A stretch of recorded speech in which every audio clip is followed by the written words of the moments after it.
Praise the Lord. தினம் ஒரு தகவல் மூலமாக உங்களை சந்திப்பதில் மிகுந்த மகிழ்ச்சி அடைகிறேன். கர்த்தர் உங்களை ஆசீர்வதிப்பார். அன்பானவர்களே, ஆண்டவருடைய கரத்திலே அடங்கியிருக்க விரும்புகிறீர்களா? அல்லது கர்த்தரோடு சேர்ந்து வாழ விரும்புகிறீர்களா? அல்லது ஆண்டவருடைய அன்பை ருசித்து பார்க்க விரும்புகிறீர்களா? அல்லது ஆண்டவரையே உங்கள் இரட்சகராக ஏற்றுக்கொண்டு அவரோடு இசைந்து வாழுகிற அன்பிலே நிலைத்திருக்க விரும்புகிறீர்களா?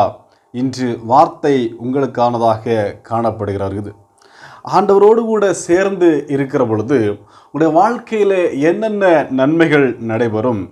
ஆண்டவரோடு கூட இருக்கிற பொழுது எப்பேற்பட்ட காரியங்களை நீங்கள் சந்திக்கலாம்? அவர் எப்படி உங்களை ஆதரிப்பார்? அவர் எப்படி உங்களை சேர்த்து கொள்வார் என்று சொல்லுகிற சில காரியங்களை இன்று ஆண்டவர் உங்களோடு பேச விரும்புகிறார். பாருங்கள், சங்கீதம் 91 சங்கீதம், அதிலே தெளிவாக பக்தன் சில காரியங்களை சொல்லுவதை நம்மால் பார்க்க முடியும்.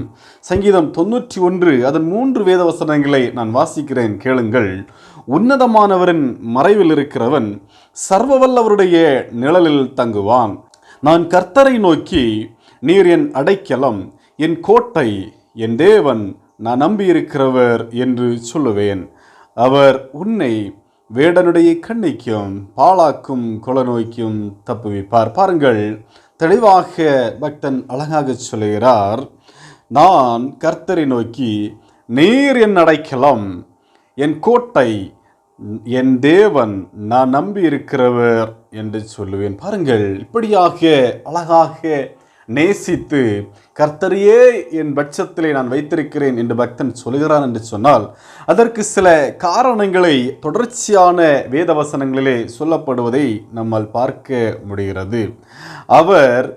அவனுக்கு என்னென்ன செய்கிறார்?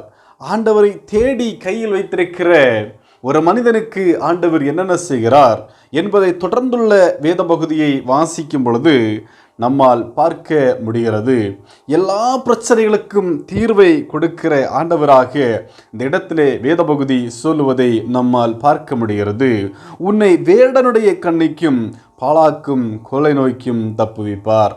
பாழாக்கும் கொள்ளை நோய், ஒரே ஒரு வியாதி போதும் ஒரு மனிதனை முடக்கி போடுவதற்கு, ஒரே ஒரு பிரச்சனை போதும் வாழ்க்கையை தொலைத்து விடுவதற்கு. ஆனால் அப்படிப்பட்ட பிரச்சனைகளிலிருந்தும் ஆண்டவர் விடுவிப்பார் என்று சொல்லி பக்தன் சொல்லுவதை நாம் பார்க்க முடிகிறது.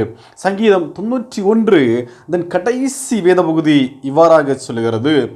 நீடித்த நாட்களால் அவனை திருப்தியாக்கி என் ரட்சிப்பை அவனுக்கு காண்பிப்பேன் என்று சொல்லி பாருங்கள். நீடித்த நாட்களாக அவனை திருப்தியாக்கி சமாதானப்படுத்தி அவனை அலைய விடாமல் துன்பப்பட விடாமல் பாதுகாத்து அவனை என் ரட்சிப்பை அவனுக்கு காண்பிப்பேன் என்று சொல்லி வேதம் சொல்லுவதை நாம் பார்க்க முடிகிறது. எனக்கு அன்பான தேவ பிள்ளைகளே, ஆண்டவரோடு இருந்தால், அவர் உங்களுடைய பக்கத்தில் நீங்கள் வைத்திருந்தால் என்ன நடக்கும் என்பதை இந்த சங்கீதம் 91 வேத பகுதி தெளிவாக சொல்லுவதை நாம் பார்க்க முடியும். தெளிவாக நீங்கள் இல்லத்திலே வாசித்து பாருங்கள்.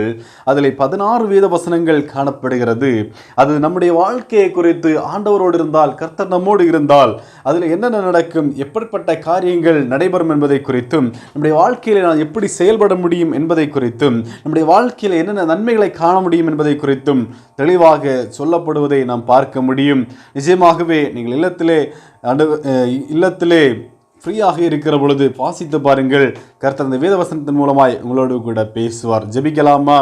எங்களை அதிகமாக நேசிக்கிற நல்ல ஆண்டவரே, உன்னதமானவரின் மறைவில் இருக்கிறவன் சர்வ வல்லவருடைய நிழலில் தங்குவான் என்று சொல்லப்பட்டது போல, ஆண்டவருடைய கரத்தில் இருக்கிற பொழுது எல்லா நன்மைகளையும் பெற்றுக்கொள்வோம் என்று சொல்லுகிற இந்த வேதவசனத்தின் மூலமாக இந்த நாளிலே என் ஆண்டவர் பேசினீர். அதற்காக நன்றி என்று சொல்லி துதைக்கிறோம் ஐயா.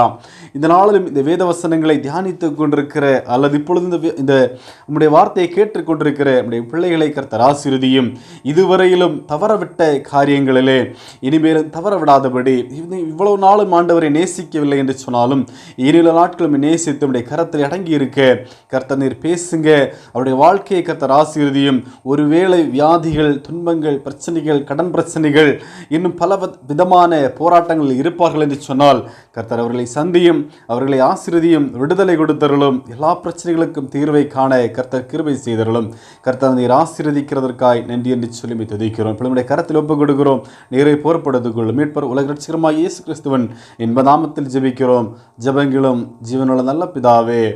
ஆமேன், ஆமேன். கர்த்தர் உங்களை ஆசீர்வதிப்பார். ஆமேன்.